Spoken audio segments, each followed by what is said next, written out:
Test 1 2 3. Test 1 2 3. Testing. Testing 1 2 3. Testing.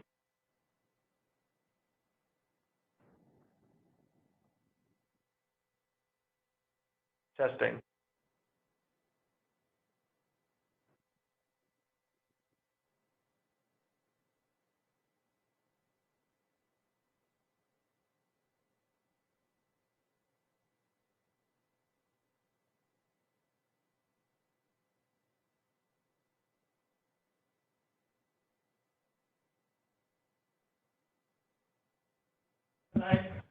Okay, do you want me to make a motion?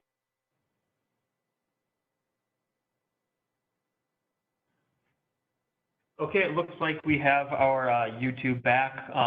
If we want to resume in the next minute or sooner, then I think control's ready for that.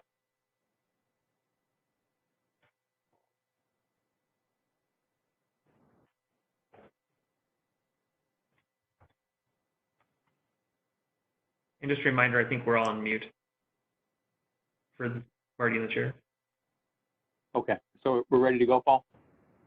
Yes, I believe we're ready to go. Okay. And I don't think you can just reconvene. I'm sorry? You can just reconvene the group. Okay. We're going to reconvene, commissioners. And I'll just, a quick recap. I believe Commissioner Moore had just asked a question about the mechanical drainage. Yes, thank you, Chair and Commissioners, and apologies for that delay. It looks like we are back up and running again, so that is good. Commissioner Moore, I don't know if you heard my answer to your question, but when we say mechanical drainage, we're really just talking about that storm sewer system. So there would actually be a drain in the backyard that routes water through a storm drain and then out of the yards versus natural drainage, which would be ponding or pooling or infiltration. Marty, this is Chair Stensland. I have just a quick question also. So looking at the that lot 8 cross section that you have up currently, if I'm looking correctly, I just want to confirm that storm and swale, it looks like the what would be the north edge of that swale is starting 16 feet from the rear building pad. Am I correct in that? Yes, Chair, Commissioners, in this current cross section, that is accurate. Staff believes that we will be able to, or are hopeful that we'll be able to potentially reduce some of that. We don't necessarily know if we need the full width of the DNU as is currently written. But yes, you are correct. As that current cross section, that DNU starts around the 16-foot mark from the building pad. Okay, thanks.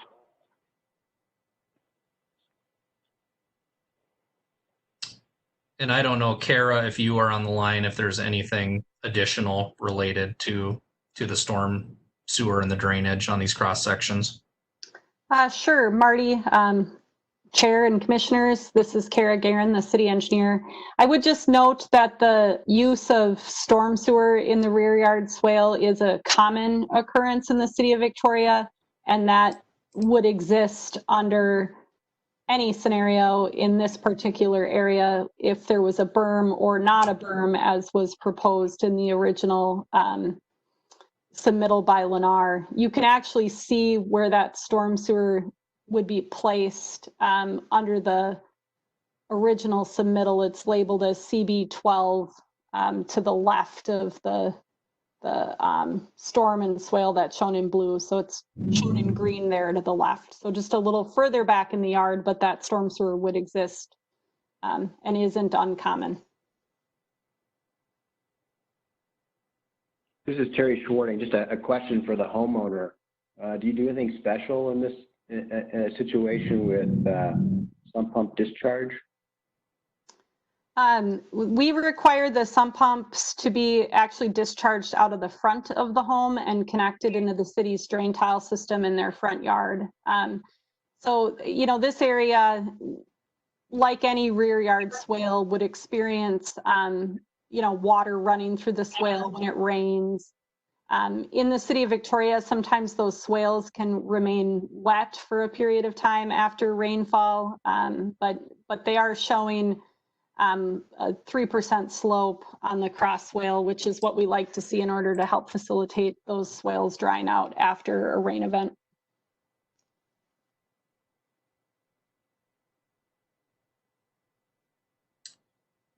Any additional questions on the cross section before I continue?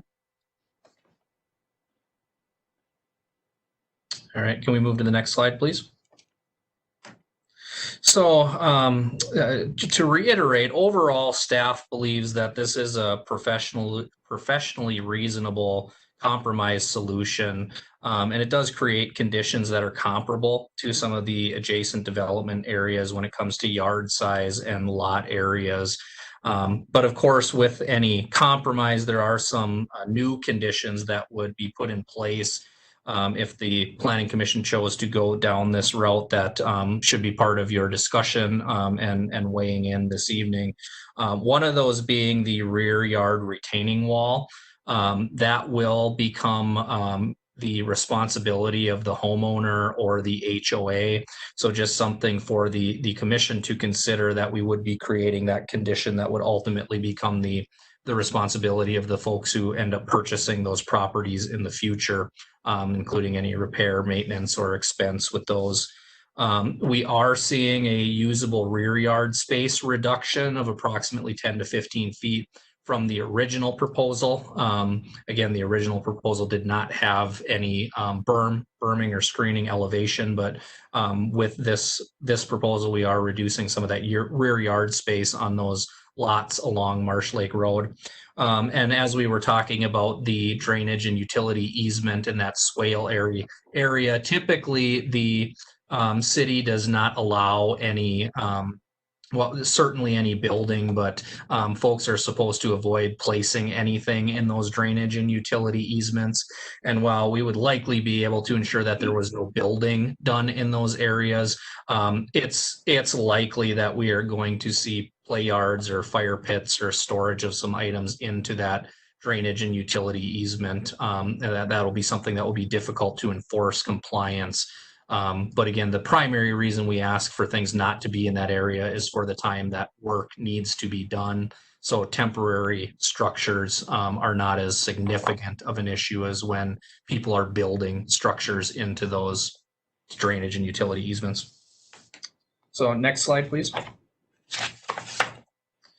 And then based on this information that we've gotten so far, we believe that those conditions you're seeing are going to be fairly accurate for lots 1 through 8 in this area as they're currently drawn, with the rear yard shrinking up a little bit as you get towards the east.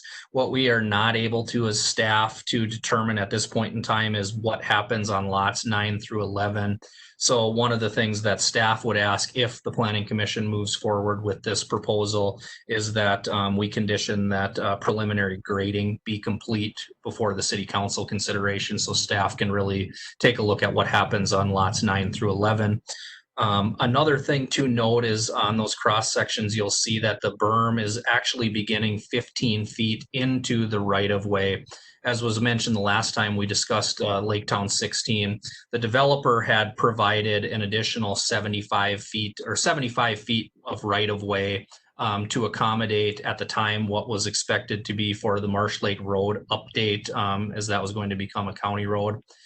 With that road maintaining a city road, the staff has determined that the 60-foot section would still be adequate for a road upgrade. I believe, Kara, that would provide room for a future trail as well, and is one of the reasons why staff would consider or be open to allowing that berm to begin within a portion of the right-of-way.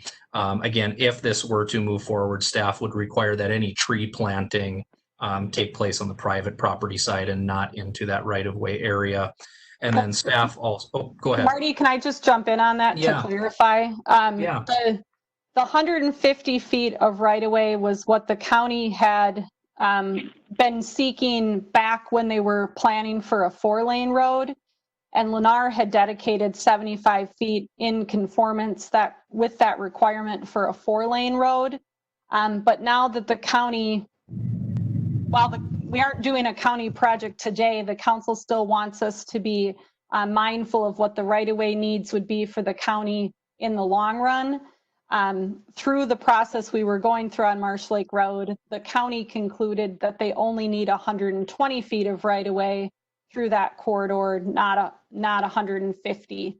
So that really provided an opportunity to use 15 feet of the right-of-way that had been previously dedicated to start to accommodate this berm, through that compromise process of trying to achieve having a berm in the location without having to having the developer potentially lose 11 lots. So that does still accommodate what we know today to be the county's long range needs for right of way for Marsh Lake Road. Thank you. Thank you, Kara, for that clarification. And then also we, as I mentioned, there's some additional work that's needed on the site drainage and the swale and the drainage and utility easement, as well as drainage of the water over the wall that staff believes we can work through as part of a final plat submission. So those would be some of the items for your discussion later this evening. And if you could please go to the next slide, and then I think I will turn it back over to the chair or to the applicant if they have anything that they'd like to add. But essentially staff has reviewed 3 different scenarios for this development with the proposal of the preliminary plat. The first scenario is the full extent of the city's buffer and screening provision as it relates to that berm along Marsh Lake Road. So essentially the condition that was put in place after the previous council meeting. And staff also believes that that scenario would likely require a complete reconfiguration of the plat and likely the elimination of several proposed lots as part of that current PUD configuration. The second scenario is the original applicant proposal. That is the scenario you viewed a few weeks back. While that scenario does create some larger usable backyards and it eliminates that wall condition, it does sacrifice the level of buffer and screening that's provided by a berm, which is of importance to the Planning Commission and the City Council. And then scenario 3 would be our current proposal that is on the table, the compromise scenario, which staff believes meets the intent, purpose, and the visual screening of the city's berm and screening requirements, while creating some yard conditions that are comparable to other developments in the area, and the items that we talked about that should be weighed in and considered. So with that, I will turn it back to the chair. And as I mentioned, we do have representatives from Lennar on the line as well. Thank you, Marty. Thank you, Kara. We do have Paul Tabone from Lennar on the line. Mr. Tabone, does Lennar have any additional information that you would like to provide this evening before we open the public hearing? Mr. Chair, members of the commission, not a whole lot to add on my end. I want to thank Marty for going through this in a pretty thorough manner. We have been working with staff past couple of weeks to try to figure out how we can uphold the buffer requirement as best as possible. So would appreciate some support as we move forward with scenario 2 or 3, I suppose. And I am happy to answer any questions. One thing that I do want to note is, we're not trying to get out of building an 8-foot tall berm just because we don't want to do it. It is physically very, very, very difficult in this situation to explicitly follow the ordinance as the commission previously suggested in that condition of approval. So would like to continue to move this project forward and hopefully get the remainder of the community built. And I am available for any other questions that you or any of the other commissioners might have.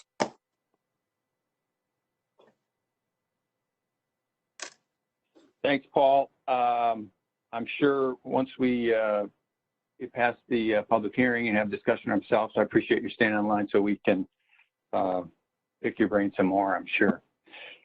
So with that, I know that we have for sure one caller. Staff, do we have any additional callers tonight? Chair Senslin, we have one additional caller. Okay. So let's start with our first caller. Caller, will you please state your first and last name and your address, please? Chair, this is Paul. Hi, Paul. I believe we do need to open the hearing. Oh, I'm sorry about that.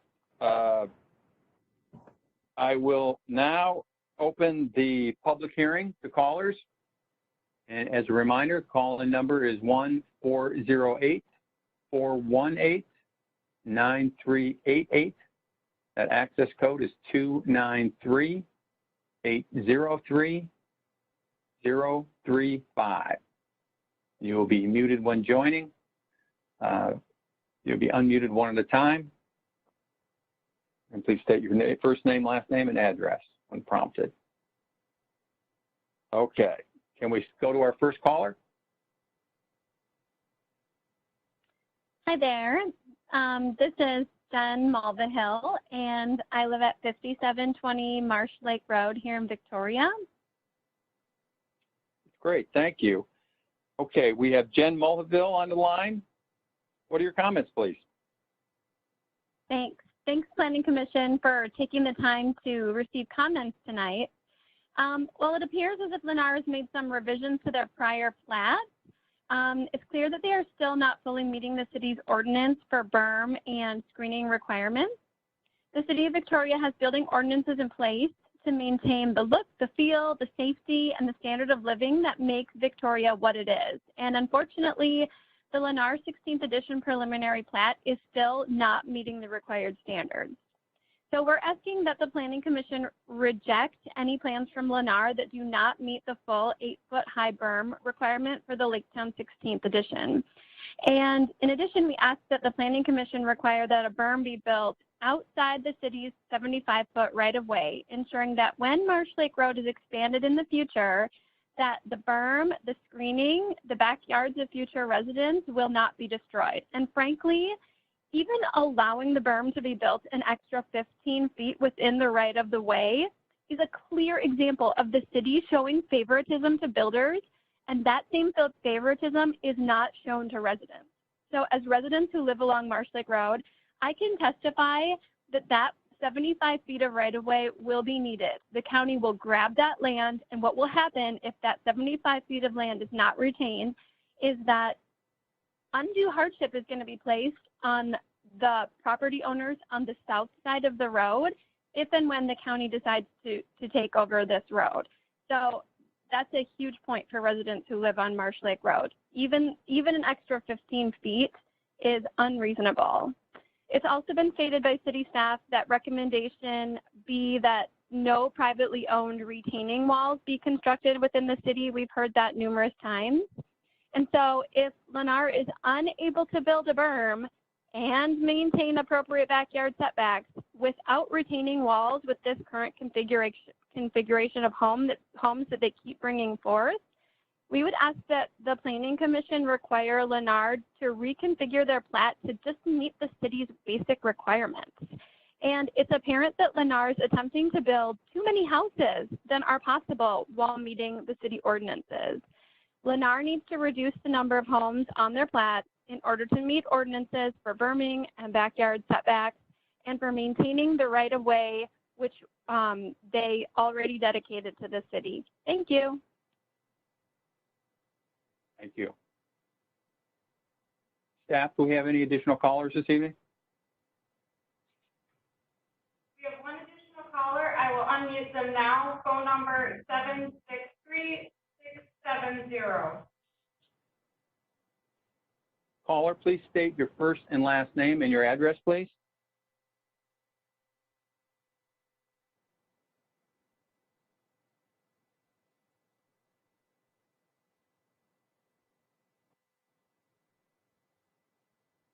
Next caller in line, would you please state your first and last name and your address, please?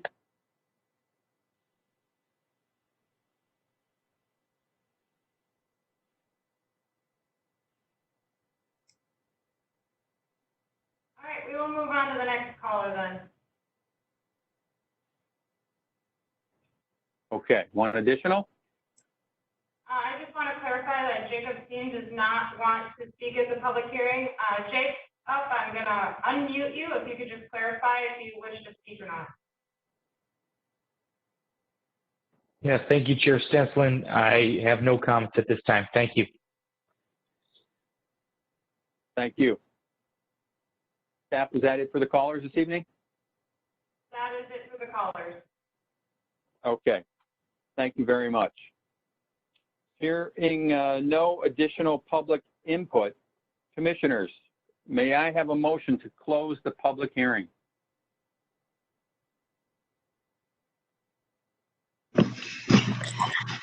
This is Iverson, so moved. Thank you, Commissioner Iverson. Is there a second? This is Commissioner Moore. I second.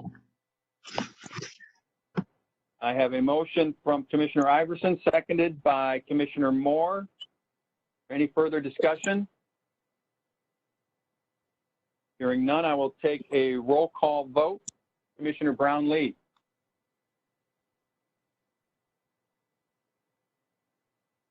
Aye. Commissioner Kuhn. Aye. Commissioner Gar. Aye. Commissioner Iverson. Aye. Commissioner Moore.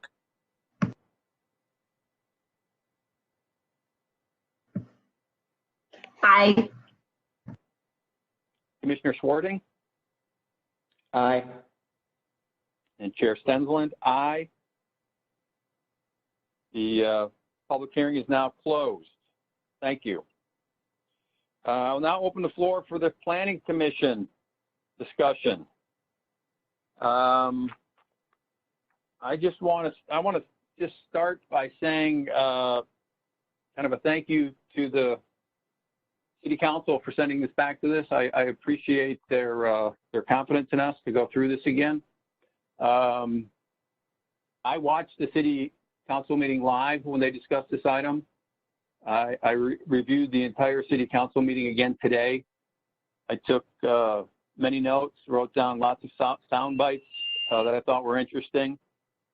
I think one thing to kind of frame this up that I think is important, and it was a comment by Mr. Tabone to both us and the City Council. And basically, the comment was, Mr. Tabone stated that, this is the last piece of the Lake Town development. And I absolutely understand their desire to get started and complete Lake Town 16. However, I think it's important that we remember this is the first development on the eastern half of Marsh Lake Road. And it's going to be important to Marsh Lake Road. It's going to be important to the city of Victoria for future development. So I'd just like to say that, so I hope we'll all keep that in mind as we have this discussion tonight. And I'd like to go through the group. I have some thoughts myself, but I'd like to go through the group and hear your thoughts. So in order to try and keep it organized with this new format, I'll just go down through the list like I do for the roll call, if that's okay. So I'd like to start with Commissioner Brownlee. Thoughts, questions? I am. I'm in the I think I'm basically in the same general place that I was when we had this at the previous meeting.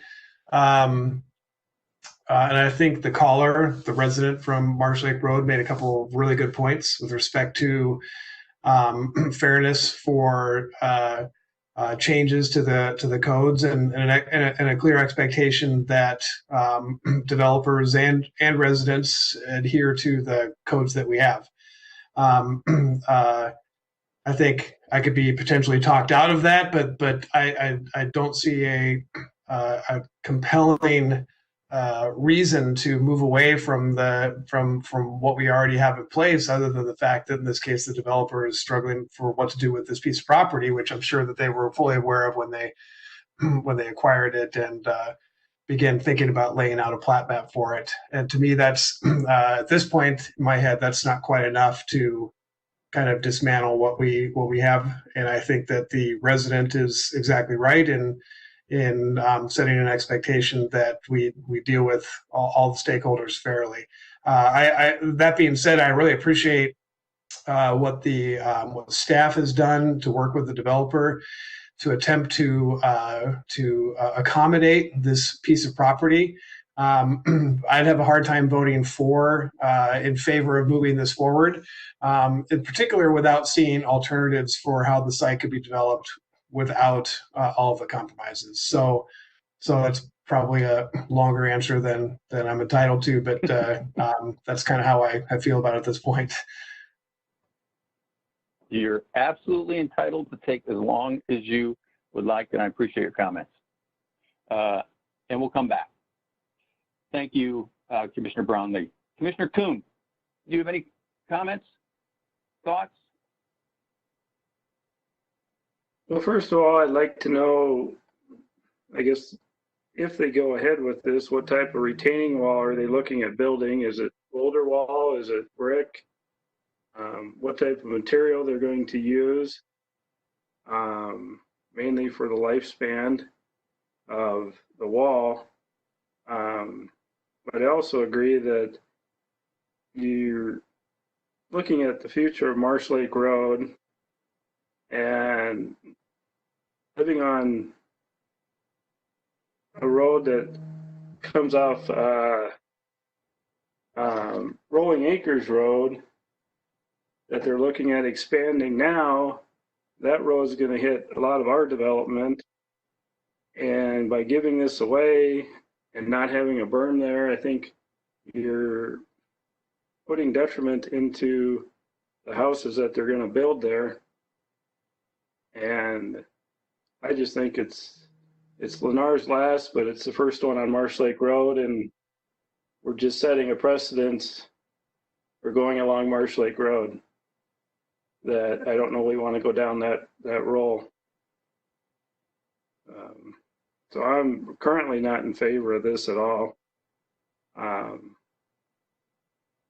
just think it was just poorly platted out.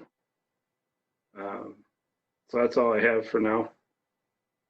I'm going to continue going down the list, but since you brought up a question, I think it's probably a good point, since Mr. Tabone is on the line, maybe to address that with the retaining wall. And I have a follow-up question to that even before they answer, but our citizen brought it up, and as I mentioned, I took some notes on some of the talking points from the earlier meetings, and I'll address this to Kara, because Kara, you specifically said that the staff would not recommend any privately owned retaining walls. And so, in addition to what this retaining wall would be made out of, I'm wondering what's changed.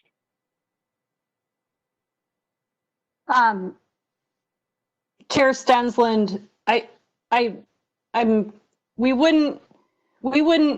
have to go back and re-listen to what the discussion was, but privately owned retaining walls are constructed all over the place in developments.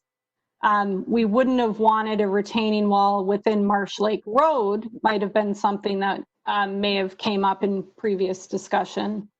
We do allow retaining walls within public right-of-way, but we do try to minimize those, and certainly wouldn't want one along what a future county road might be when we don't know what the elevations of that county road might be in the future. So I'd have to go back and re-listen to the context in which I made that statement, but we have retaining walls all over the place in Victoria because of our topography. And Chair, this is sorry. Okay, go ahead. I was going to say this is Marty. Marty, let me just follow up on that, Sure. Because the context is Marsh Lake Road. We were talking, about a retaining wall very close to Marsh Lake Road, so I guess that's the context. So, and maybe I'm misunderstanding, but it seems like you just said that again. You wouldn't recommend that in this within Marsh Lake Road. But If it was if it was in city right of way. So if the retaining wall was in city right of way, we wouldn't want to see the retaining wall there. Here it's proposed in people's backyards. Okay. Thank you. And Chair, if I Marty, could you just were gonna add- piggyback on that. So typically staff does not like to create these conditions with the privately owned retaining wall on private property. Again, I think this was a compromise that we found to be, again, I use the term professionally reasonable, knowing there was some trade, but being directed to go back and work with the applicant to try and find a way to include the berming into this. But typically, and we've discussed this as staff and in previous meetings, typically we try to avoid those privately owned retaining walls on private property as well when we can. Okay. And back to Commissioner Kuhn's question. Sorry, Scott. Construction folder. Go ahead. I'm sorry, Scott. Could you repeat that last part? I got a little glitch there. Could you repeat the last couple sentences of what you just said there, Marty? What I just said or what Marty just said? No, what Marty did. Sorry. Certainly. I was saying that we do, and in fact, the initial direction when we were working with the developer on the original proposal for this was to try to work out grading in a way that would not create those privately owned retaining walls. Again, that was at the expense of a berm in the area. So when we're given direction to go back and let's try to figure out a way we can make this work with a berm. This situation with the current proposal is that you likely need that retaining wall in order to get to that condition. And while we typically try to avoid those, as I mentioned, we did see this as professionally reasonable, but something that the Planning Commission and the council would need to consider and be aware of the fact that that retaining wall does then become the private property owner's responsibility in the future. Great, thank you. Appreciate Commissioner that. Brownlee. Perfect. And Yes, so, sir. Back 1 second then to Commissioner Kuhn's first part of the question that I'm sorry I kind of overtook there with mine, but the materials for that retaining wall? What it's going to be made out of?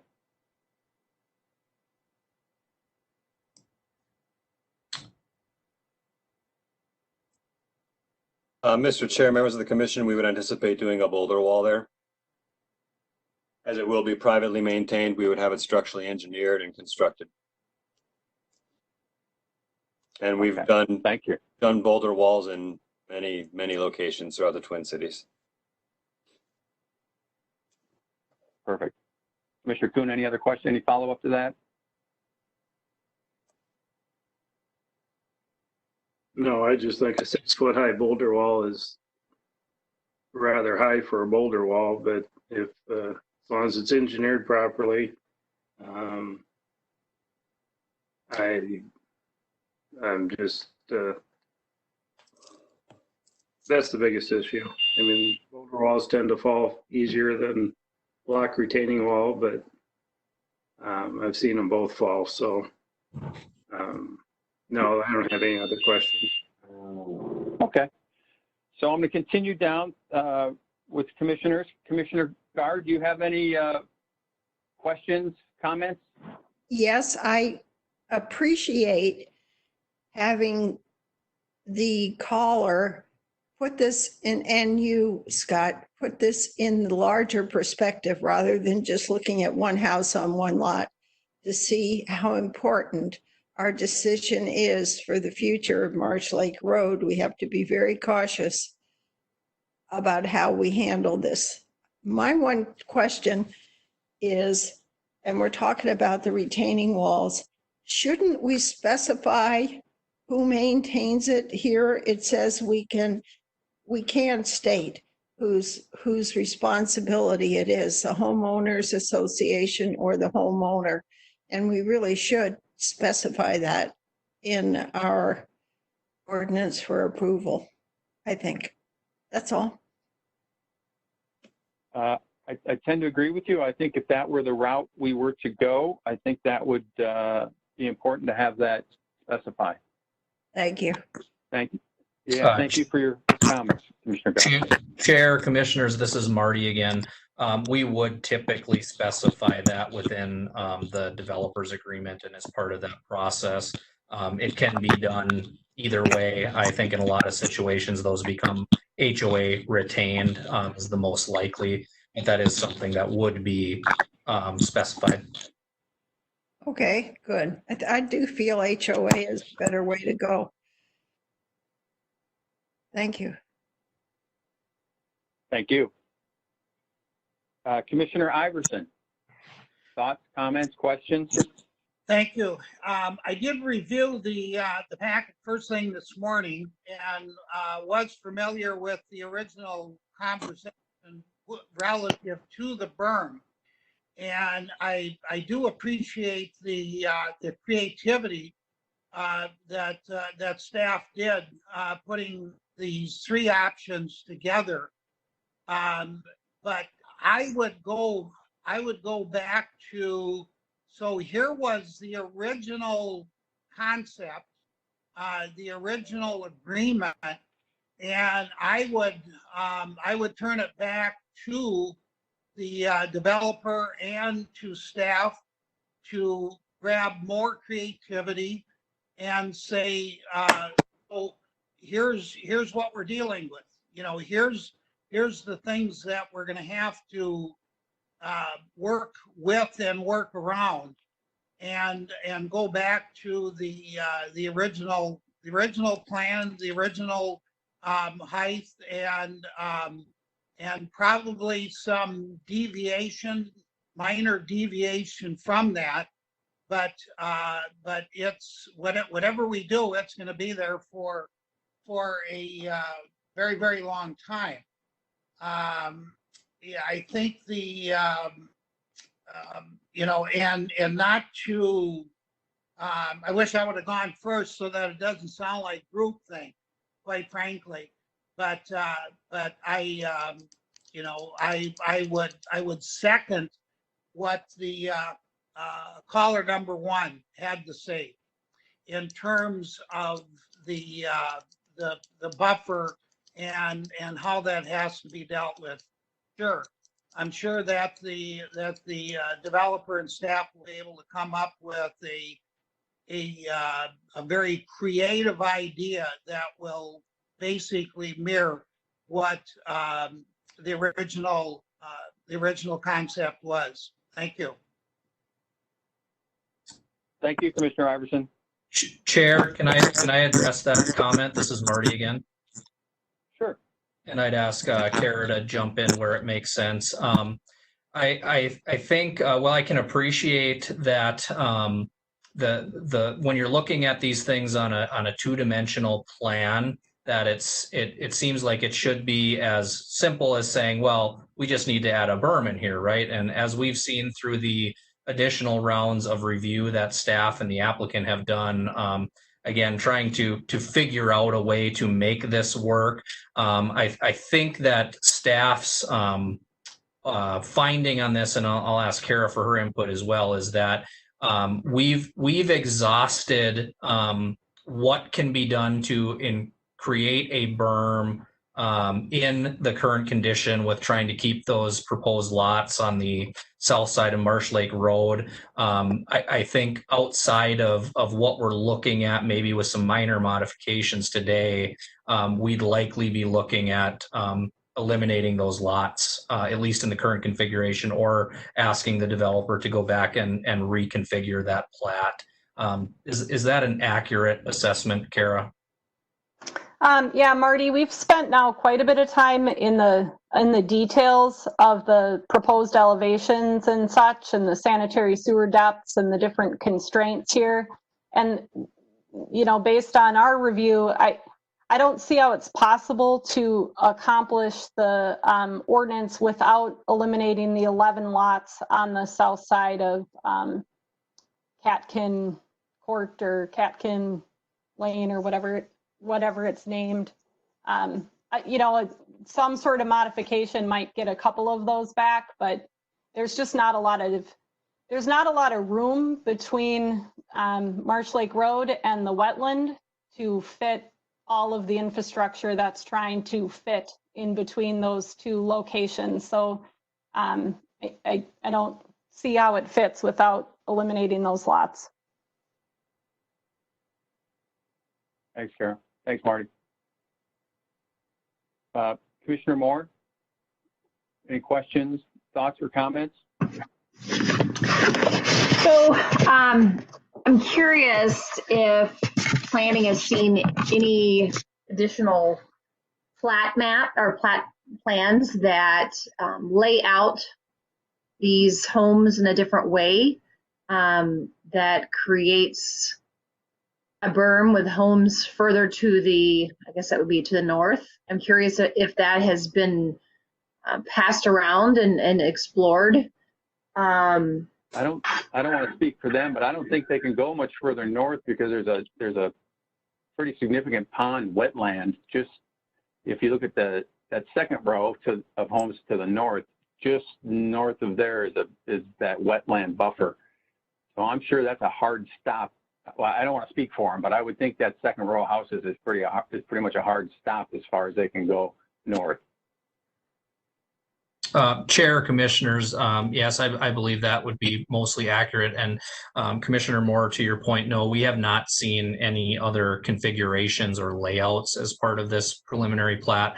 We've been working to try to make this work within what has been currently proposed.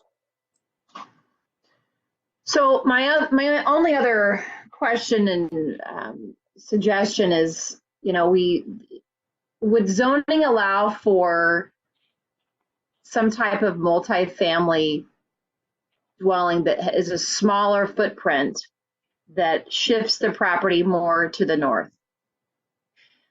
I don't know if the developer is interested in that, but it could be a solution. I know you're getting a mix of property types, but this is 11 lots. This isn't just like 1 or 2 lots. It's 11 lots. And while I acknowledge that we want to.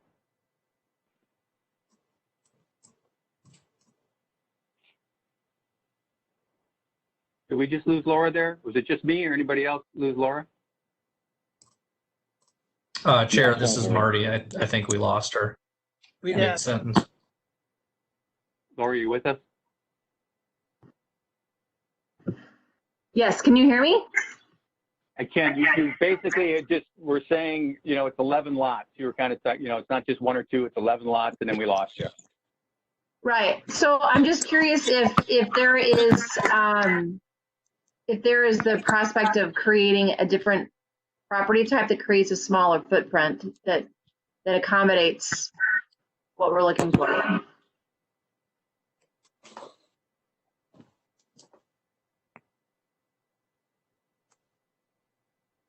That's my only question. So that is my question. I don't know. I'm mindful that it's 11 lots, and I'm not ready to just say, because there is a obstacle that we can't overcome. This is not going to be a scenario that there's going to be a solution for. And so if we can get creative and look at property type and figure out how to create a smaller footprint, that might be a solution. But that's my feedback. I guess I don't want to give up on this idea of figuring out how to make homes there, especially since this is a scenario that the topography is creating this problem, and we've got to find a solution for it. So that's my feedback. Thanks, Commissioner Moore. Commissioner Swarting? Oh, it sounded like it broke up a little bit there. Commissioner Swarting? Yeah, I'm actually supportive of scenario number 3. I think that a lot of hard work went into it with the city and the builder here, and the key, to me, is meeting the intent and the purpose of the screening and the berm. So again, I'm more supportive, but I do understand longer ramifications to all of Marsh Lake Road, but I'm not sure that we know what every development and what every other prospective change might be requested as that road gets developed. I do have a question as the future owner, if somebody was the future owner of one of those lots, would you rather be in a future Victoria resident, would you rather be looking at a retaining wall and having only 20 feet of backyard, or would you rather be having a larger backyard and not having the screening? So remember we talked last time that the berms was twofold. One was to kind of hide it from the road. The other was to kind of help the homeowners not see the road. But it's a pretty significant change for the actual homeowner. But I guess hey, they know what they're buying, they see it. But those are my thoughts. But I'm open to scenario number 3. Thank you. All right. I'd like to try and make this, one of the difficulties with this, in my opinion, is, we just can't look at each other, which is kind of you can kind of tell when people want to talk and things. So I'd like to try and make this kind of shift into a little bit of discussion. I want to share a few more thoughts that I had. When I went back and looked at the city council meeting, there were some sound bites that sort of resonated with me, and it resonated with me because I mentioned it during our last planning commission meeting when I read the ordinance for PUD, and I almost feel as though we kind of got in the weeds a little bit with berms, and there may be, in my opinion, maybe something bigger to even look at here. And the sound bites from the city councilors is what kind of triggered that with me today. And I heard from Councilor Vogt that the developer is when this is all pertaining to this plat. Councilor Vogt made the comment that the developer seems squeezed for size. Commissioner Gregory stated, he seems like we're changing the ordinance to fit the plan. The ordinance may not be wrong. The plan may be wrong. Mayor Funk stated, this just may be an unusable plat.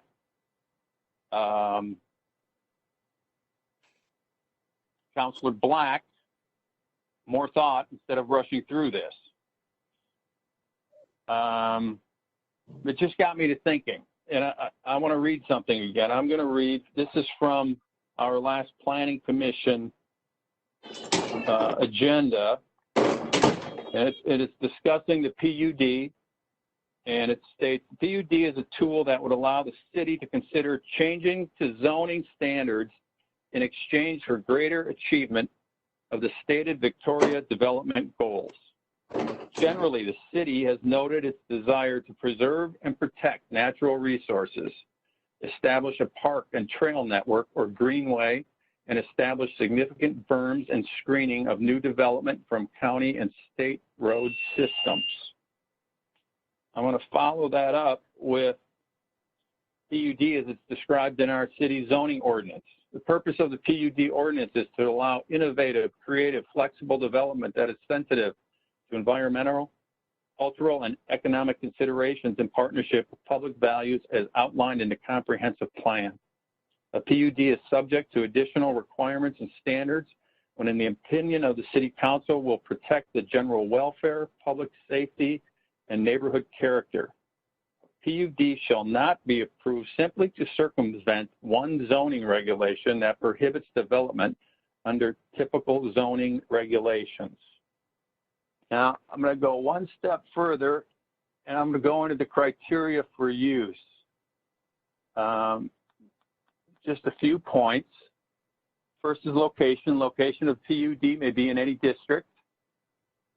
Second, minimum PUD must be one parcel, contiguous parcels at least 10 acres in size.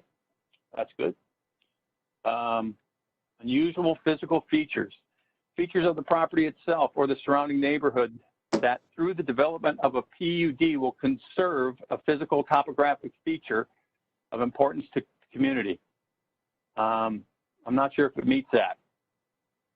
D, mixed land uses.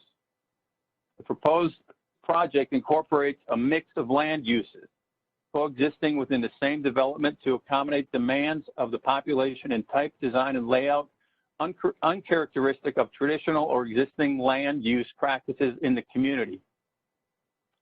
I'm not sure this preliminary plat meets that. Last, efficient and effective utilities promote a more efficient and effective use of streets, utilities, and public facilities to support high-quality development at a lesser cost. I'm not sure that it meets that. That's my thought is, does this meet our standards for a PUD? That's my question to all of you. Commissioner Brownlee?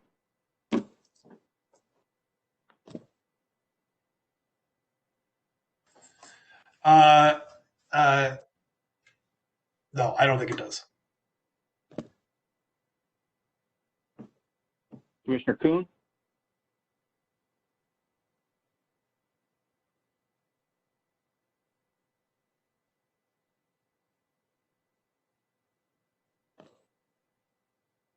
I don't think it does. I'm not convinced that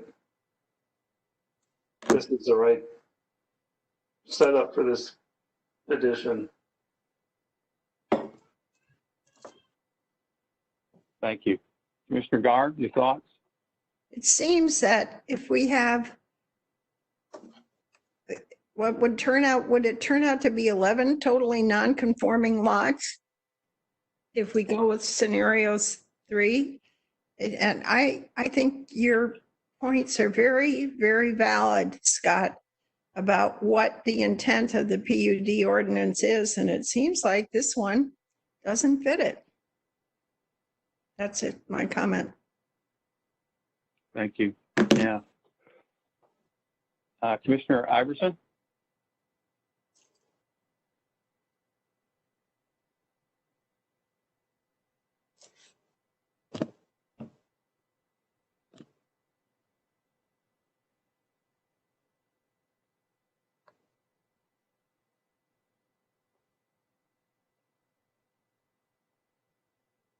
One more time. Commissioner Iverson?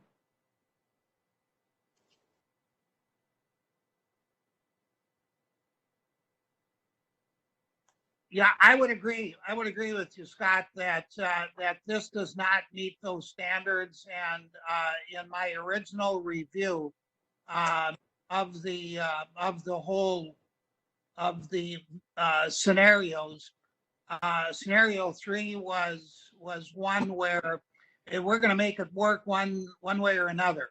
And here's one way that we can make it work with the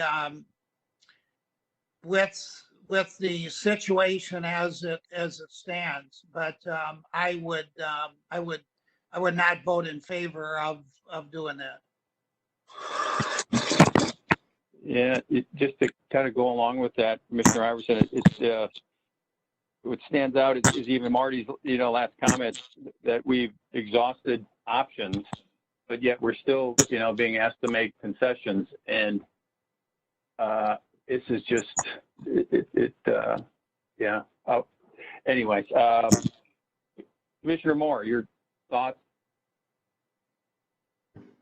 Well, I'm glad you brought up the PUD part, because that does allow us to be creative, and that allows us to, find some common ground. And I think on these 11 lots, I'd like to see the city work with this developer to create something smaller that accommodates our goals.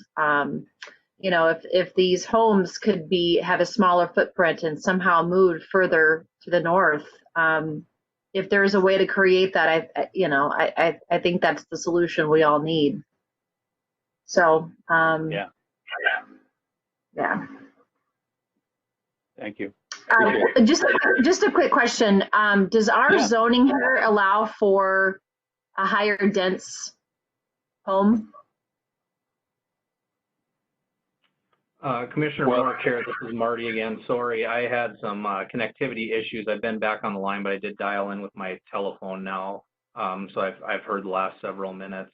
Paul, can you speak to the current zoning situation with this property? Yes, the current, so Chair, Commission, the current zoning is R2, which is our duplex. So it's side by side and up and down duplex zoning. So, you know, by right, they have the ability to do duplexes on this property. If actually, you know, it's been staff's interpretation that to do single family homes, they need to rezone to R1 through this PUD process to do single families. But yeah, they can do 2 units per lot currently under the design standards. Okay. Now, that being said, if they wanted to do, if it was the commission's goal to do like a mixed zoning scenario, there's a lot of consideration needs to go into how those R2, R1 mix actually takes place. I mean, it's bigger than just kind of reconfiguring lots, but there's some requirements that are built into those zoning districts. So it's something to think about. Is it achievable? It's possible. Okay. So with that said, I think I would not support what's been proposed.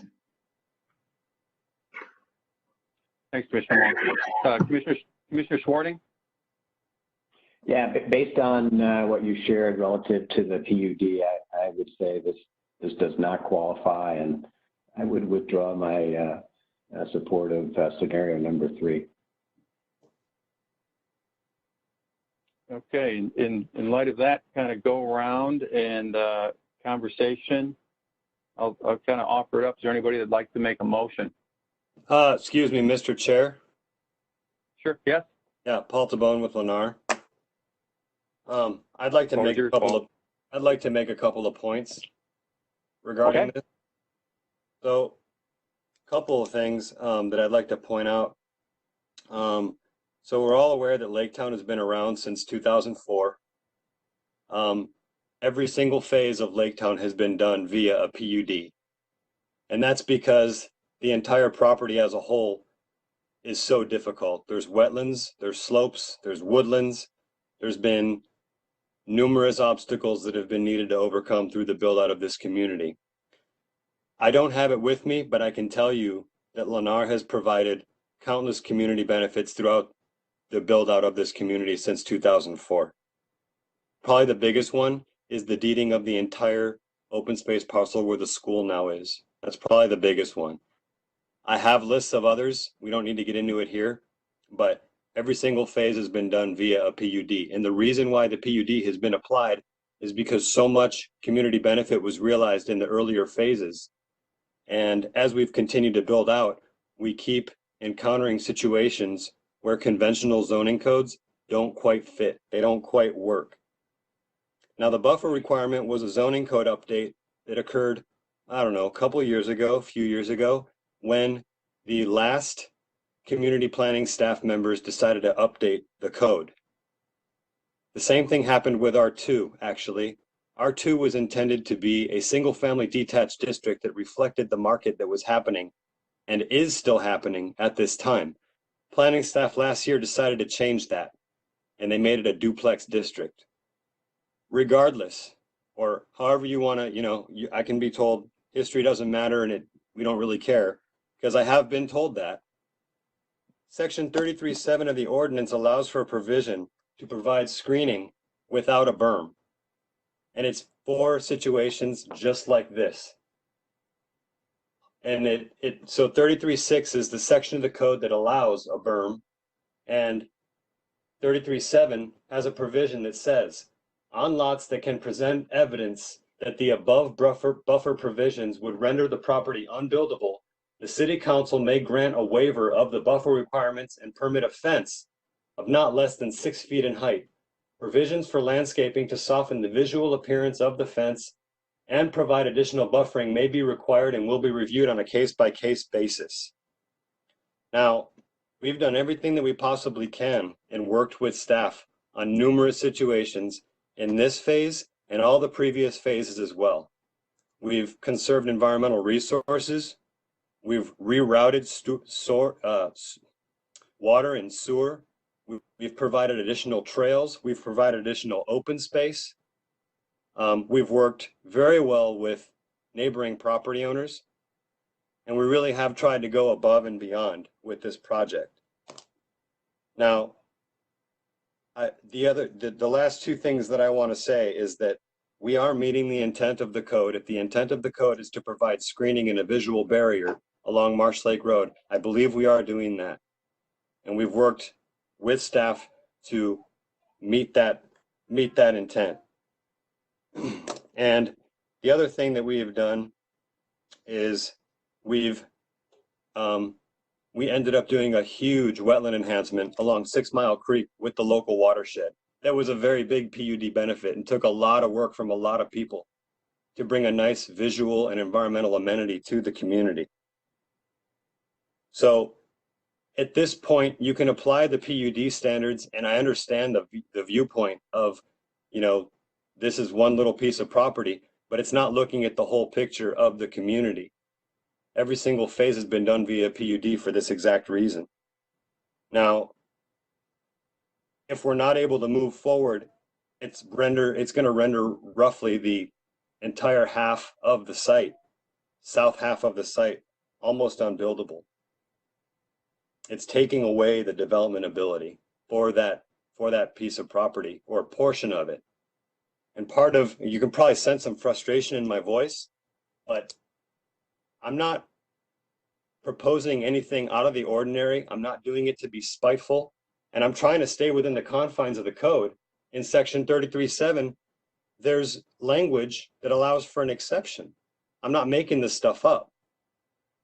And I guess the last question that I would ask is, 2 phases ago in Lake Town 12th, there's no berm there and how that was graded. And I know that because Lennar is the one that built it out. You may have seen it when it was brought forth by Hartman Communities. There's roughly a 10-foot slope that goes from the level of where those villa homes are being now built by Lennar, because we bought that piece of property. It was never part of the master plan.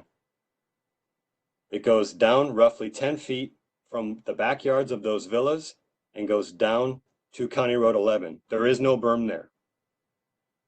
So I would assume that some type of an exception was looked at in that scenario and it was applied there. And so if we're doing everything that we possibly can and giving the entire history of this project, I guess I'm just having a hard time that we're on the last phase. We're trying to do the right thing. We're working with staff. We've come a long way and we're so close. And I'm hearing what I'm hearing. And I guess that's all I have to say. Mr. Tabona, I absolutely appreciate your comments. And trust me when I say, in representing this Planning Commission, that we do care. As you know, I can feel the frustration in your voice, and I know that Lennar has been a great partner to Victoria for years. But part of what comes with working with a city for years is turnover. City councils change, planning commissions change. It's part of every city in America, and there's new outlooks. And I'm not going to apologize for that. Things change. And as I stated earlier, I understand that this is your last piece of the Lake Town project, but this is the first piece for Marsh Lake Road eastern half, and it's important to us. What we are discussing now isn't Ordinance 33.7. We are discussing whether or not this piece meets our standard for a PUD.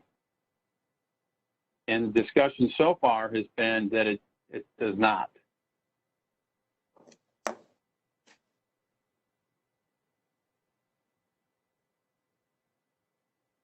And with that, I'm going to go back to the Planning Commission one other time and ask for any further.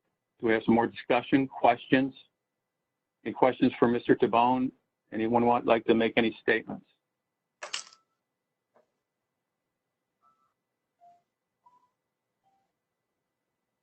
Well, this is John Brownlee. I think that the statement that I would make is, and I think this came up last time too when we had this conversation. The history notwithstanding, the quality of the relationship with Lennar and the city of Victoria also notwithstanding, I think each one of these, I think it's the responsibility of the Planning Commission, as you sort of just said, Scott, to evaluate each of these on their own merits. And I don't know that we can pull forward benefits provided from different plats, from different projects, pull forward and then make concessions. I think each of these, and I think Lennar understands this as a national builder, that each of these have to stand on their own. And it's, I think it's clear from my assessment of where the Planning Commission is at, and I think a lot of the questions from the City Council as well are just casting doubt on whether or not the design of this development fits this piece of property in a way that's consistent with the standards of the City of Victoria on its own merits. I've been on the Planning Commission for, I think, a year.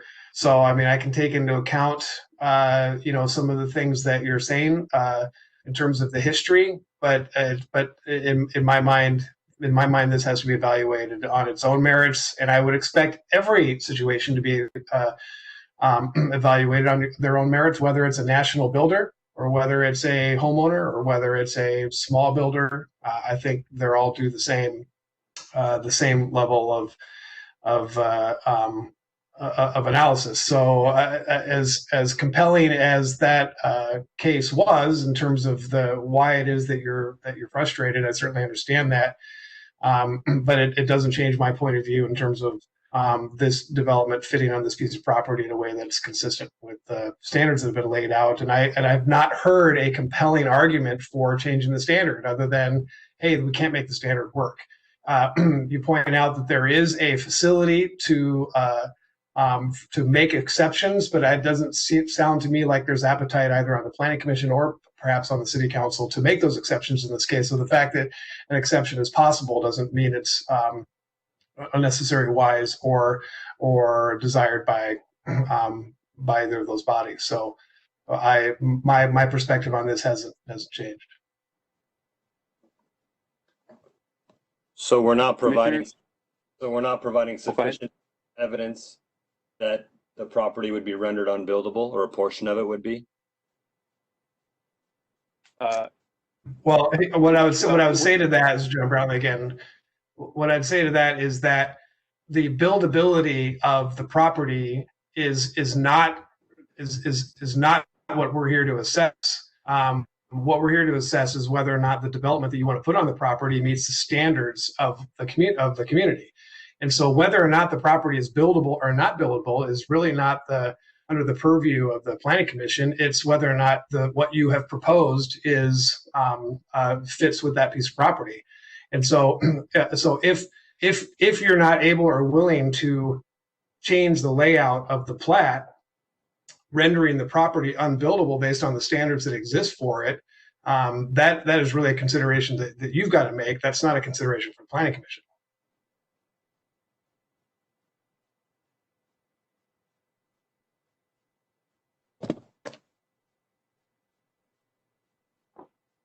Commissioners, any other comments?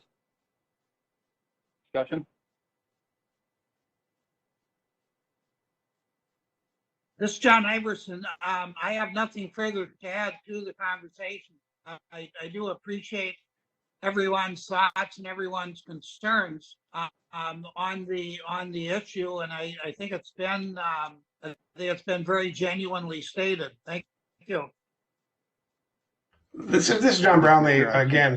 I'm sorry to talk a little bit too much here, but Paul, question for you. Staff said earlier that kind of made the case that they've sort of exhausted all potential options and we're kind of left with the option that we have here. But I don't think we've heard from you in terms of whether there are any other options for developing a plat for this piece of property. So are there any other options that you guys have looked at in terms of how to develop this property in a way that is good for your business, but also meets some of the standards we've been talking about?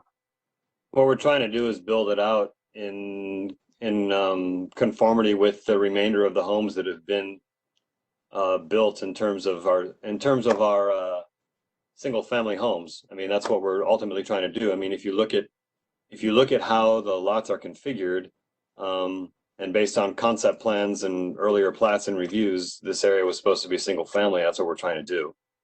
The minimum lot widths are the same. The setbacks are pretty much the same in terms of sides and rears.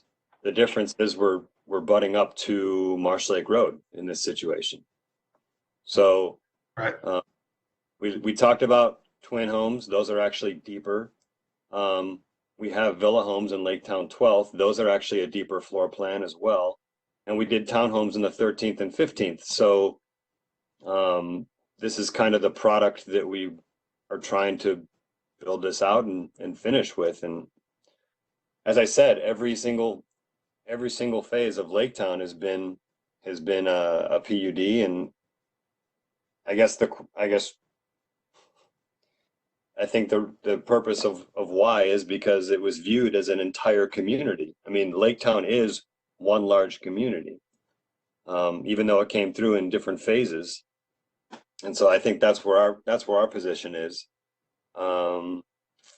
We didn't preliminarily entitle Laketown 12th, and given that the berming is being such a sticking point, I guess my question is, how did that one get through?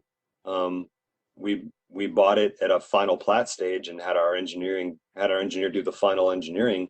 And I think about that one, and there's still a way to make buffering work to meet the intent of the ordinance. That's what we're trying to do here. So to answer your question, we've talked about some other products, but given the mix that we have currently going, or the fact that our other products are deeper, it doesn't really become something that can be viable because of the lack of space that we have.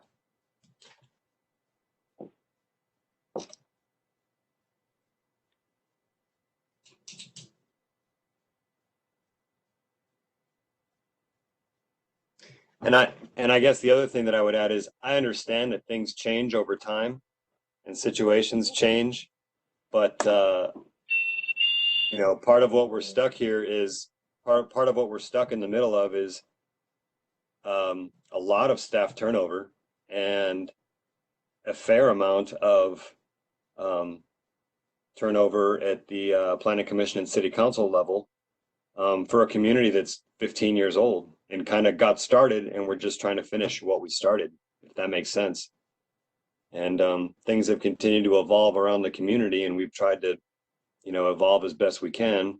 Villas were never planned there, actually. That's something different that we did.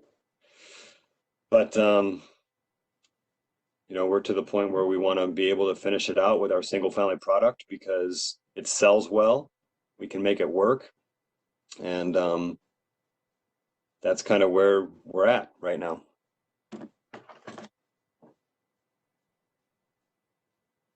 Thanks, Paul. And I absolutely, similar to Commissioner Brownlee, I absolutely understand your position on this. Personally myself, and it sounds like many of the commissioners, this is,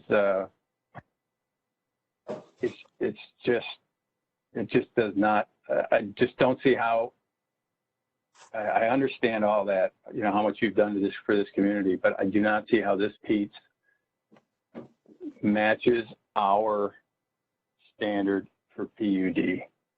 I mean, to those backyards against Marsh Lake with the storm swale and 16 feet before you're entering that, not being able to have playgrounds in your backyard, not being able to have a fire pit in your backyard. This is, and once the county potentially takes the right of way for Marsh Lake Road, that even compounds the issue. There's just no room in this plat for those houses. And personally, it's not a berm issue for me anymore. It's, does this meet the standard of PUD?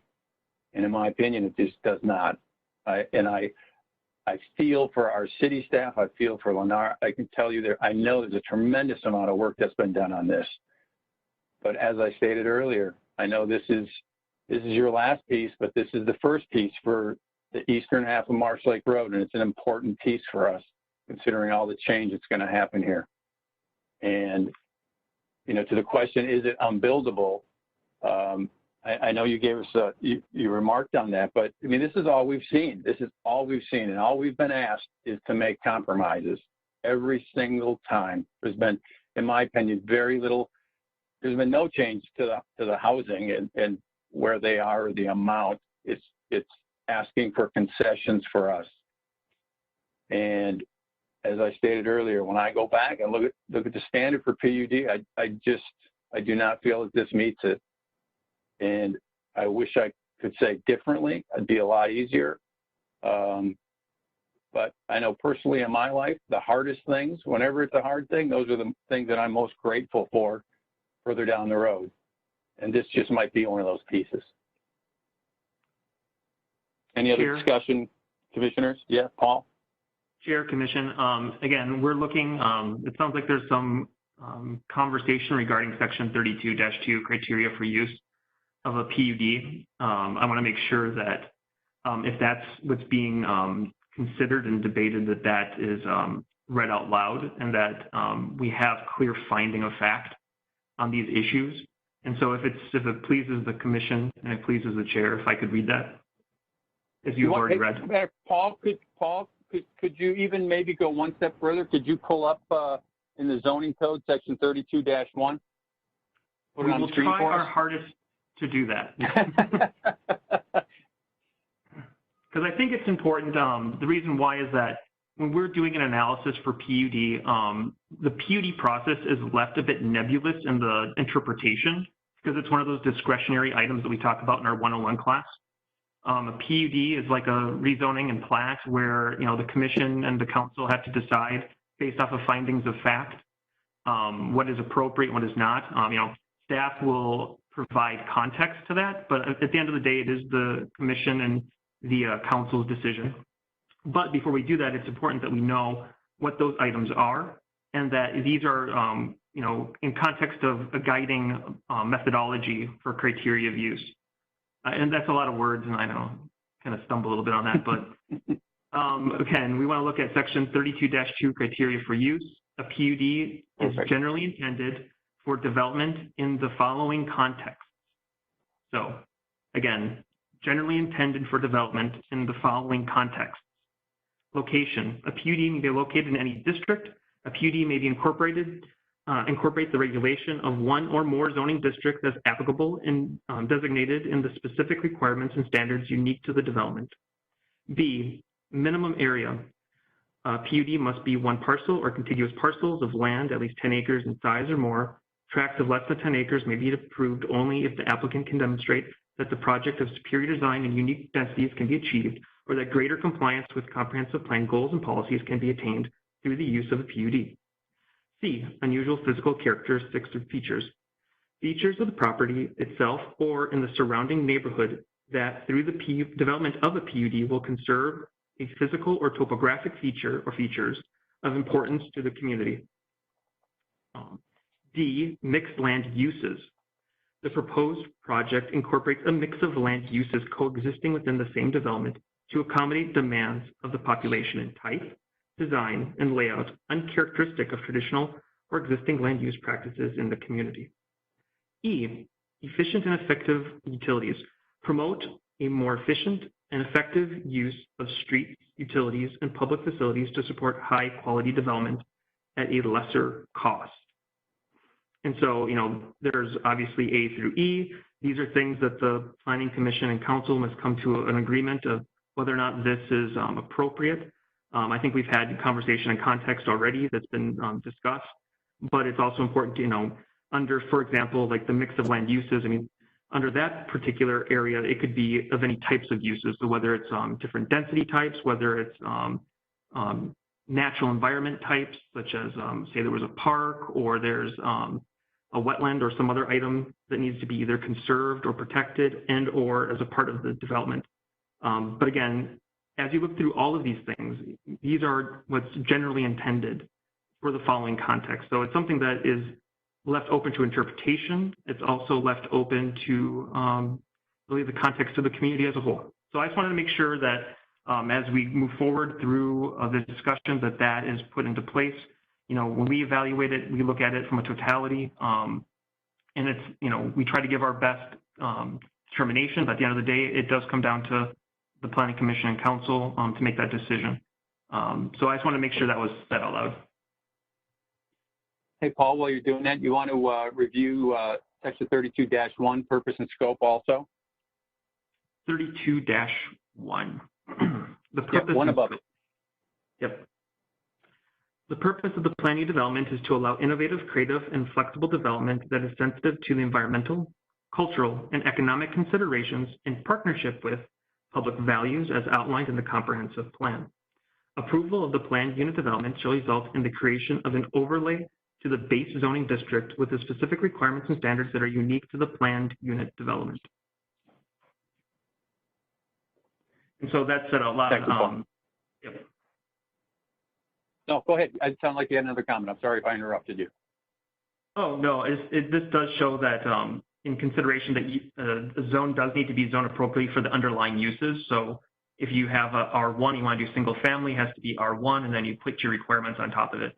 And so in this case, the request for the zoning type is an R1 zoning with a overlay that more closely resembles the old R2 zoning, which was in place prior to last year. And so, so far we haven't had a lot of discussion on that. It seems like from the lack of discussion on that issue, there wasn't much of an issue. But I just want to make sure that was said out loud as well. Okay. Thank you. Commissioners, additional discussion, questions?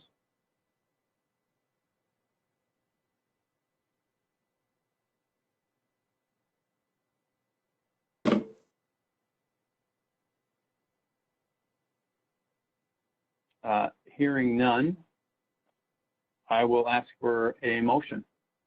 Again, please state your name when moving or seconding, sorry.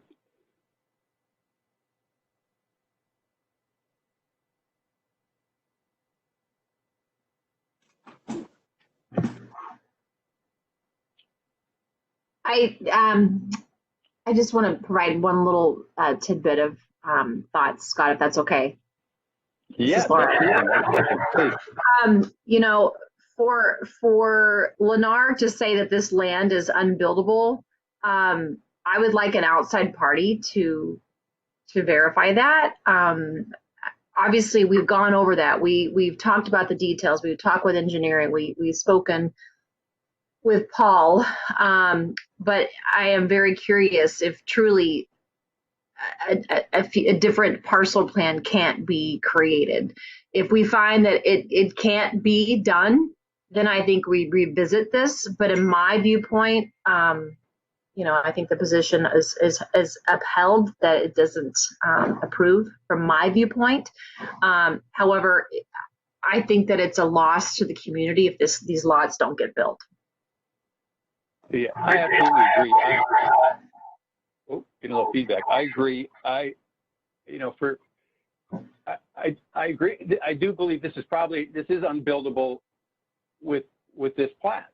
That doesn't mean it's unbuildable. It just takes something else. And when I hear our own staff say we've exhausted options, I get the sense that this is unbuildable the way it sits. But that doesn't mean, especially our task is not to just give in this situation. This is a unique piece of property, no doubt. It's difficult, no doubt. But that doesn't mean it can't be a pristine development. And I hate to say it needs more work. It's not there yet at our standard. And in my opinion, again, to meet the PUD requested.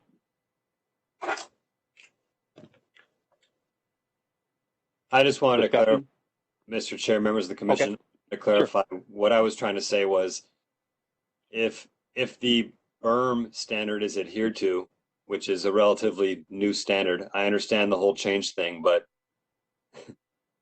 if the berm standard is adhered to, it renders roughly the entire south half of the site as unbuildable, meaning those 11 lots go away. That's not something that we wanted to have happen.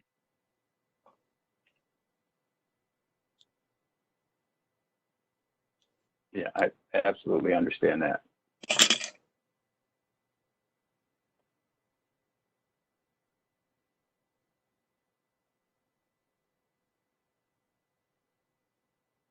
Commissioners, any other discussion, thoughts, comments? I wish I could look at you. When I can look at you, I can get a sense for who wants to talk. This is a little more difficult, so please speak up.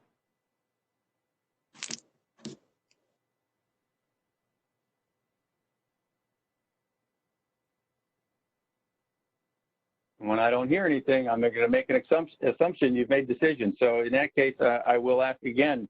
Hearing no further discussion, I'll ask for a motion. Do I have a motion?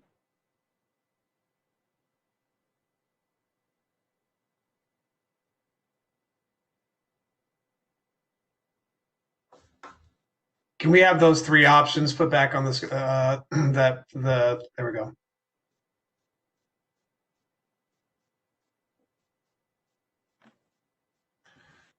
Well, I guess, so this is John Brownlee. I guess I want to make sure I do this right, but I would, the motion that I would want to make, and let's talk about the motion before I'm moving it, I guess, but the motion that I want to make is the same motion we made, that we made previously.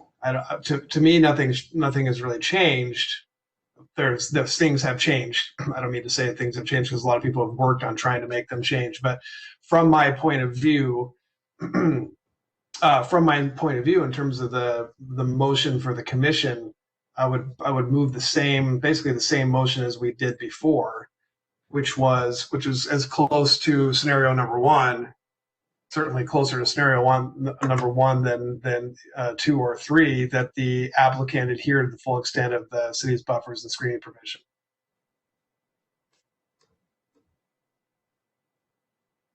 Chair, members of the committee, and this is Marty, and I'm going to ask Paul Moretto to weigh on this as well. I think based on the discussion tonight and what both the applicant and staff has found with trying to put in the full berm as written would require the elimination likely of those 11 lots.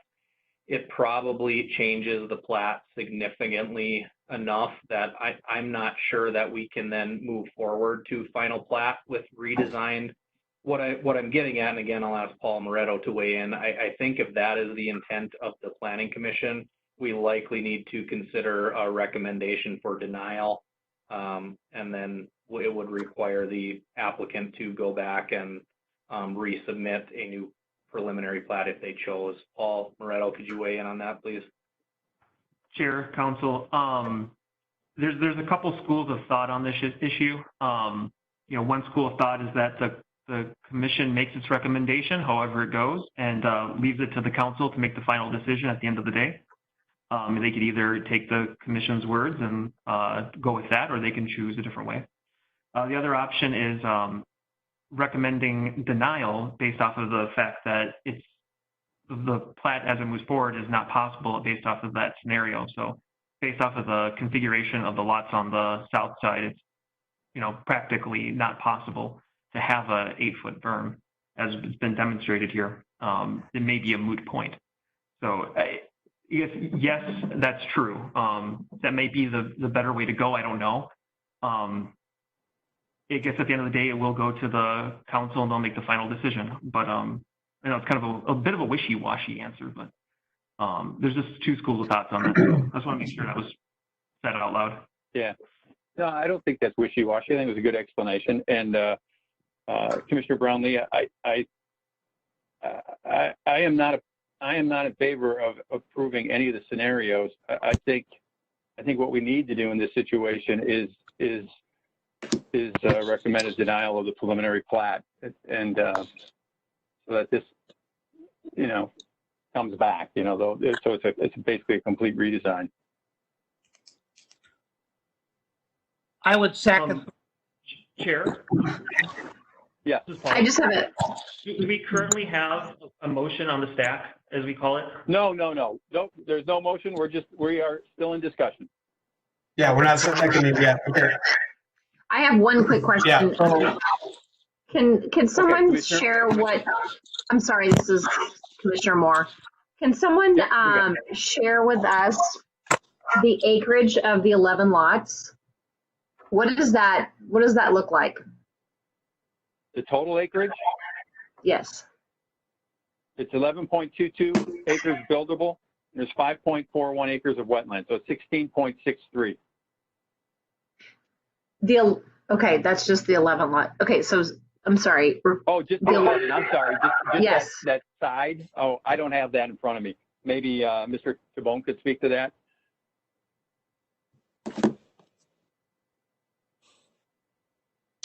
I don't have the acreage of just the 11 home sites. Okay, I'm just trying to get a visual on what that means overall. Okay. I do have my engineer on the line. He may be able to do a quick calculation, but I'm not sure. This is Commissioner Kuhn. Just a thought, and I don't know, I mean, if it does go back through denial and replat, is there any option of taking those 11 lots, making them, 8 or 9 lots, putting like a Rambler style home, single level with a full basement, which would reduce the size of the height of the house, which would reduce your, you're not getting 11 lots, but you're still making them buildable and building a product that might be more sellable to, the senior housing or something like that. Just thinking outside the box is all. Yeah, I can answer that. The issue with that is the depth. Even a Rambler home is still, we're showing 55-foot pads here from a depth perspective, and that's with a reduced front setback Yeah, but your height's not as high, so your berm doesn't have to be, as high as it is for berming for the single family height. I think that we have 2 Rambler plans that might work. I'm not saying they have to be full. I mean, you're looking for a different product for maybe, a new home buyer or senior buyer. And, not a family of 5 or 6. Just a thought. That's all, Paul. Chair, Commissioners, I don't have the acreage, but just if you'd like to see visually what those 11 lots look like and encompass, I've got my screen shared now. That shows the area that we were talking about is Lake Town 16. This is the wetland that was referenced, and then these are the area of the 11 lots along Marsh Lake Road. Marty, it's roughly 2 acres. I just got the calculation. Okay, thank you.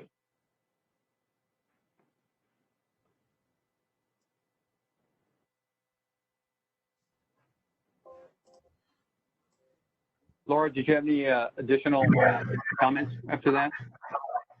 No, I do really like Commissioner Kuhn's suggestion. I think that's a very nice solution. It's such a Lennar as the developer, but I think that's a good way to solve the problem. Yeah, I absolutely agree. I mean, that's sort of the gist of what we're, in my opinion, the gist of what we're getting at is that, the way this plan just does not fit. And, you know, it's not for us to say what else is going to go in there, but for the developer to go back and bring something else, something more unique that will fit this. And, you know, that's why, you know, personally, I'm kind of leaning towards the, you know, denial of the preliminary plat. And we'll, you know, again, there's a tremendous amount of work that's gone into this, and there will be tremendous amount of work in future projects. But hopefully at that point, I believe Lennar will understand our intent and come back with something that more likely fits our standard of PUD for this section. This is Terry Schwarting. The Rambler idea, I mean, I like that, but isn't it still granting a variation to the berm standard? You're just altering the berm height because of the roof line. So we're still granting the berm exception, right? Well, if we deny, if we go with a denial of the preliminary plat, we're really not, it's not really considering the berm. This is a denial of the preliminary plat. Well, I just want to give him, I didn't want to give him false hope, because, you know, last time when we denied, it was all about the berm. And now they came back with a, you know, an alternate berm solution that you know, kind of is close to the intent, but then we got into the PUD thing. I don't want to then come back and say, well, if you adjust the roof heights, the berm doesn't have to be as big, but it still would be an exception to the berm parameters. I just don't want to give them false hopes they come back with something else that we're not going to like. Well, I mean, Marty and Paul could probably speak to this, but my understanding would be we're not giving any.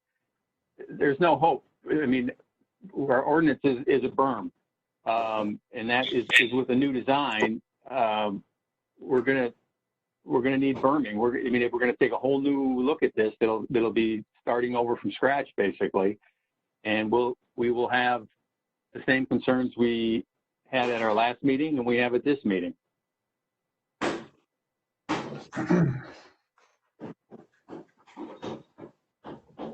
No, that's fine. I'm just highlighting it. We're back to it's the original berm standard, right? Absolutely. It's the current berm standard, current ordinance, not scenario 3 as a compromise. No, it would be back to our current ordinance. Chair, this is Paul again. If and when a decision is made on a motion, whatever that motion may be, that a finding of fact is also accompanied with that motion. It can be very brief, just kind of what the criteria was. Okay. Just for food for thought. Sure.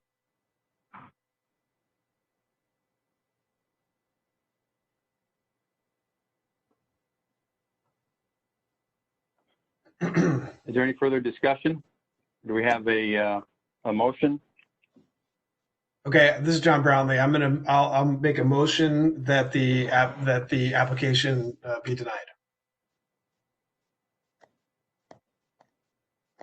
Okay, can you follow that? Can you can you add a statement of fact to follow that up?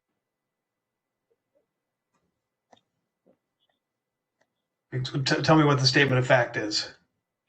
As it applies to the city zoning ordinance. So John, Commissioner Brownlee, you want to withdraw that for 1 second? We'll sure. Start it over.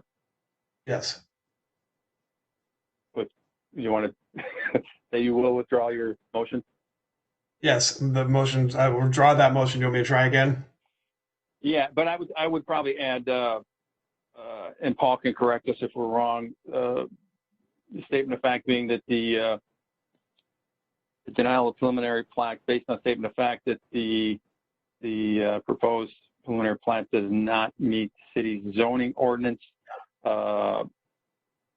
in regard to flexible development that is sensitive to environmental, cultural, and economic considerations in partnership with public values as outlined in the comprehensive plan.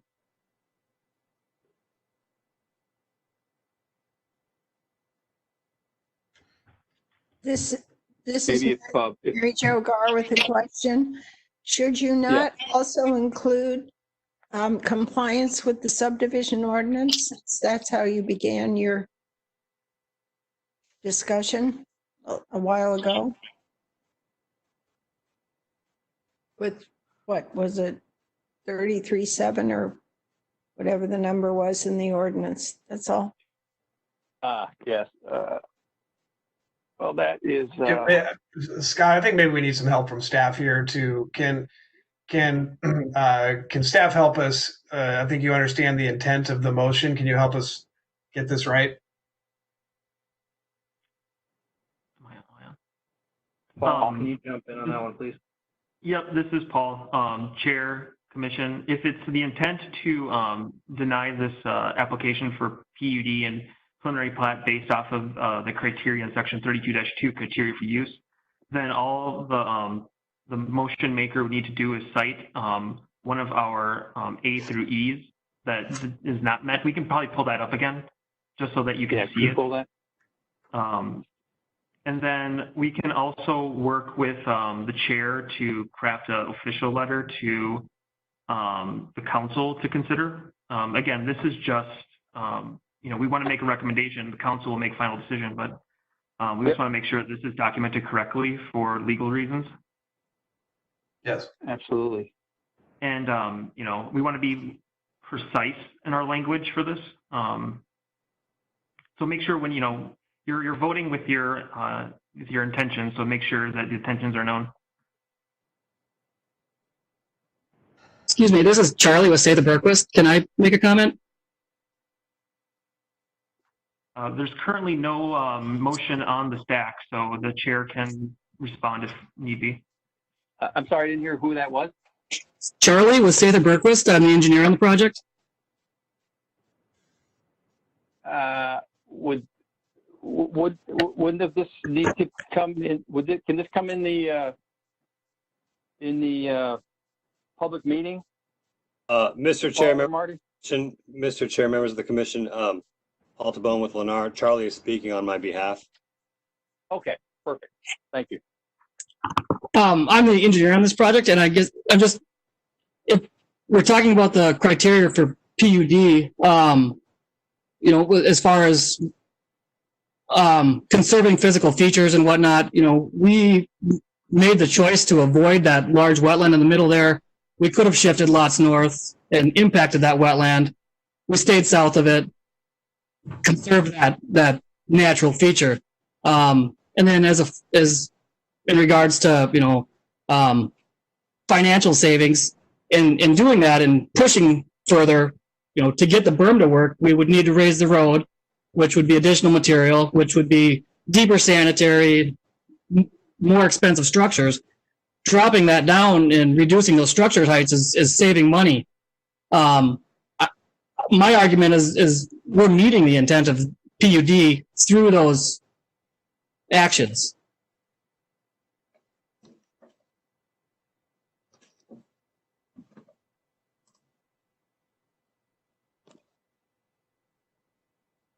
Thank you.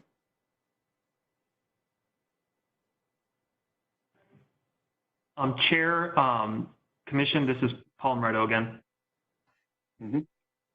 I would just make I hesitate to make any recommendation and at this late hour. It may be easier to finding a fact that the application just doesn't have the berm or a recommendation that has to have the berm, because that's quantifiable, that can be measured and drawn. The criteria for use for PUD is left generally vague, so it's a little more difficult to craft a finding of fact that isn't arguable at the end of the day. Again, that's just one recommendation. It's open if you want to continue down that road. That's fine. I agree with that. I totally agree with that. I think there are multiple reasons. I think there are multiple reasons for this motion. But I agree the simpler of the two is that the berm simply doesn't meet the standard laid out in the zoning.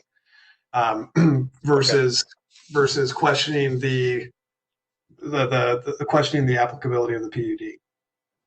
Okay. So the simplest way to do this motion is to move that the that the application is denied due to the fact that it does not comply, that the berm feature does not comply with the current zoning requirements for berms. And I probably got those words a little bit wrong, and I could be corrected on those words, and we can get this thing done.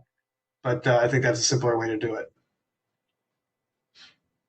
I think those words were, I think that was good. I think that was very good. So let's before I ask for a motion again, just one last time, commissioners, any further discussion? This is Commissioner Moore. The only thing I'd like to say is that if there are findings that these 11 lots are not buildable as a result of this, I would change my position on this.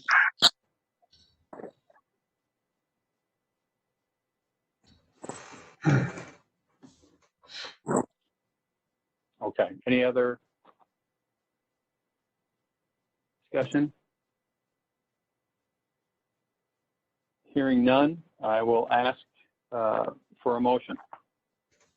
Okay, this is John Brownlee, and I move that the application be denied by the Planning Commission due to the fact that the proposed berm does not comply with the standard laid out in the Victoria zoning plan.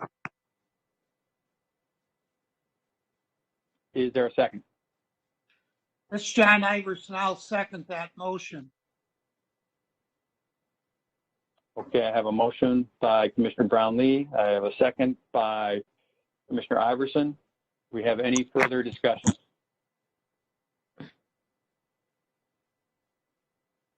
Hearing none, I will now take roll call vote. Commissioner Brownlee. Aye. Commissioner Kuhn.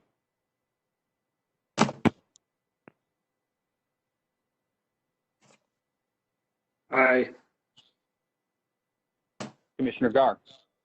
Aye. Commissioner Iverson. Aye. Commissioner Moore. Aye. Commissioner Schwarting. Aye. Chair Stensland, aye. Motion passes unanimously. Thank you.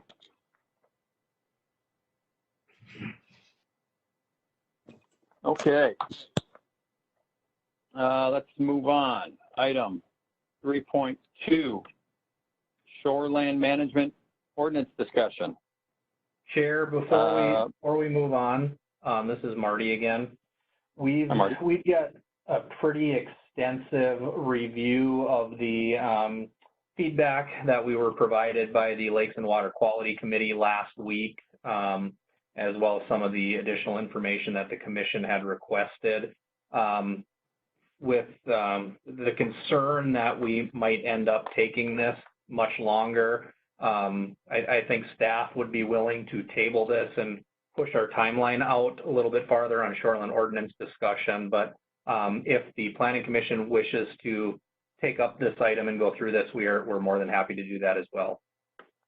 You know, I think that's a good idea also. I read through that and, read the comments, and, I noted that you had kind of moved back the time frame on some of the meetings, without respect to tonight's meeting, and as long as it helps. So, I would be in favor of that. I think that's a good idea. Comments from the rest of the group? Commissioner Gar would like to say thank you. This is Commissioner Iverson. The only other comment that I would have on it is the June 11th meeting. It would be productive for all of us, or as many that can make the Lakes and Water Quality meeting also. Yeah, and I was going to ask Marty, is, and I know they have a large group also. I'm not, if they have a, one representative or maybe a couple representatives, I sort of thought it might be nice to, we had that first, our very first remote meeting, I believe, was when the DNR presented, and we had a group meeting with the Lake Water Quality Group. And I know personally, I had some issues just with sound that evening. And I sort of wanted to throw out, I wonder if it might be helpful to maybe have another, meeting of the minds like that again, where we might be able to have a meeting with them and more of a group discussion and talk with them live. Like I've mentioned earlier, I know it's a large group of us, it's a large group of them. Maybe we could whittle it down a little bit just in the efforts of time. But personally, I think that might be helpful. I'm curious what anybody else thinks about that or has thoughts, and staff also.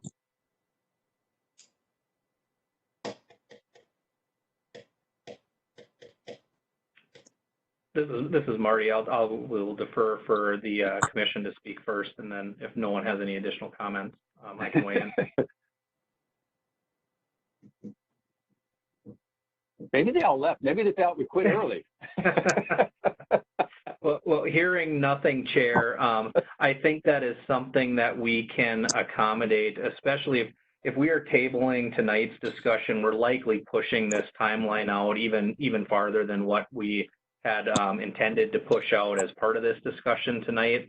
So I think staff's preference would be to still be able to have this initial discussion with the Planning Commission to talk through a number of the feedback that we've received, allow the Planning Commission to kind of focus some direction on what we should be looking at, and then have the next meeting be a joint meeting of both the Commission and the Lakes and Water Quality to discuss then what our second round per se of revisions would be on that red line. So we're potentially addressing some of the major concerns before getting the entire group together. I would agree with that. I think that's a great idea. Excellent idea. Okay. So do we need Sorry, I was just going to say we will look at our future meeting calendars. Let's plan at least preliminarily that we'll have this discussion we were going to have tonight at our next meeting, and then we'll work on putting an updated timeline together and finding a date for that joint meeting and moving everything forward a few weeks. Okay. Two things. I'm going to apologize in advance then for anyone from the Shoreland group who is on here tonight waiting for this. Sorry to get to this point and delay it, but I think it is. I can assure you, this is important to us, and it's important to us to get it right, especially after reading some of the comments. So I think that's in the best for all of us. Second, Marty, do we need a motion to table this, or can we just go ahead and table this? Paul, procedurally, do we need a motion to table? Yes, we need a motion to table. Thank you. Okay. Can I have a motion, please, to table item 3.2 Shoreland Management Ordinance discussion to our next Planning Commission meeting? Oh, Who was that Commissioner Iverson? yes. Okay. Can I have a second? Gar will second. Okay. I have a motion by Commissioner Iverson, seconded by Commissioner Gar, to table the item 3.2 Shoreland Management Ordinance discussion until our next Planning Commission meeting. Any further discussion? Hearing none, I will take a roll call. Commissioner Brownlee? Aye. Commissioner Kuhn? Aye. Commissioner Gar? Aye. Commissioner Iverson? Aye. Commissioner Moore? Aye. Commissioner Swarting? Aye. Commissioner Stensland? Aye. Motion carries. And why were those the most enthusiastic eyes we've had this evening? What's up with that? Okay. Okay, since we skipped over that, next, miscellaneous. Staff, do you have any miscellaneous items for us tonight? None from Marty. None from Paul. Okay. Commissioners, any miscellaneous items?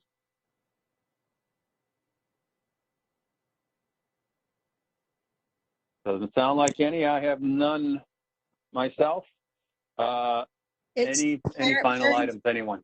Mary Jo has one little item. Okay. And I just would like to go on record with this opinion. In driving into our city from the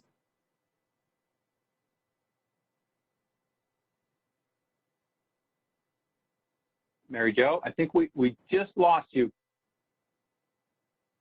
Did you by chance? The Dodge dealer, and then we have a pond that is ugly as sin, filled with algae. Mary Jo, you were just breaking up a little bit. Can you start over, please? I would just like to bring forward, you don't need.